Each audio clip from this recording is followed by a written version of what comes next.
Now, the 6th annual conference for constitutional commissioners and independent officers is currently underway in Nyeri County. The focus of the conference is on devolution. The conference will take place for 2 days, and key stakeholders in the devolution, including the chairman of the Council of Governors, Josephat Nanok, are attending. I want now to bring in my colleague Murimi Mwangi, who's joining us from Nyeri. Murimi, what can you tell us of some of the conversations that caught your attention during this whole forum? Well, it's been a long discussion about devolution in the past 5 years and the targets for the coming 5 years in terms of the challenges that counties have faced and what they need to do going forward. There has been a spotlight on accountability in a number of the counties, but of course the discussion has been about how to get to the root cause of, the accountability issues that have been reported in different counties with very few culpabilities being reported from the courts, and of course convictions not happening much in most of the counties where persons have been charged with, the issues of failing to account for public funds. But I can spot the Vice Chair of the Kenya National Commission on Human Rights, one of the commissions that is taking part in today's function. Mr. George, how are you? And perhaps from the discussion happening in here, what solutions have you, as members of the commissions, pinpointed to ensure that there's accountability, particularly in the counties with your focus on devolution? Very well. Thank you, Morimi, for having me. I wouldn't say that we've come here with spot check solutions and all that. Like we've said, this is a conversation on how we as Chapter 15 commissions and independent officers need to play our role as the guarantors of the sovereignty of the Kenyan people and also the promoters of constitutionalism. So individually, as respective commissions, you've heard what the EACC is doing, trying to prosecute cases of corruption in the country.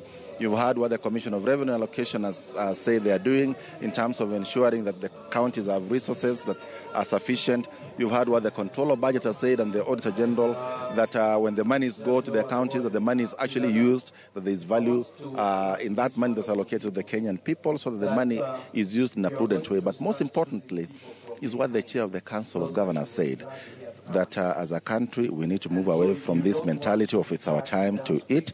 Corruption must be confronted robustly, and actually all those who commit acts of corruption at the county level must be punished according to the law. So for me, I think those are very useful discussions that we've been having so far.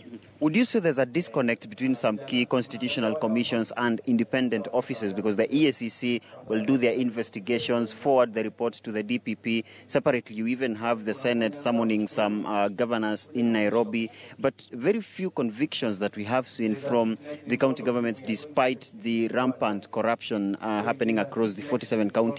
Is there a disconnect between the commissions and some of these independent offices? And what solutions, perhaps, are we looking at going into the next 5 years? I think when the commissions first came into existence following the 2010 Constitution, they recognized that they have two roles. One, they have their respective mandates, because all these commissions and independent offices are founded by statute with specific functions. But then number two, they also realize that they have a joint collective responsibility, especially as spelled out in Article 249 of the Constitution. So for me, I wouldn't call it a matter of disconnect. What has come out here very clearly really is that there is need for these commissions to continue engaging, to have a robust framework for what we call a peer review kind of an analysis of each other's work, and from a point of honesty and candor, then we start questioning whether we are playing our roles that as we're supposed to do. So that framework for peer review is actually what the Chairpersons Forum tried to create, and for me, we must distinguish these two respective spaces for these commissions and independent officers to deliver on their respective mandates, but then collectively they must ask themselves hard questions. And we are doing that. We are asking ourselves those hard questions. How are we delivering on our collective mandate for the Kenyan people?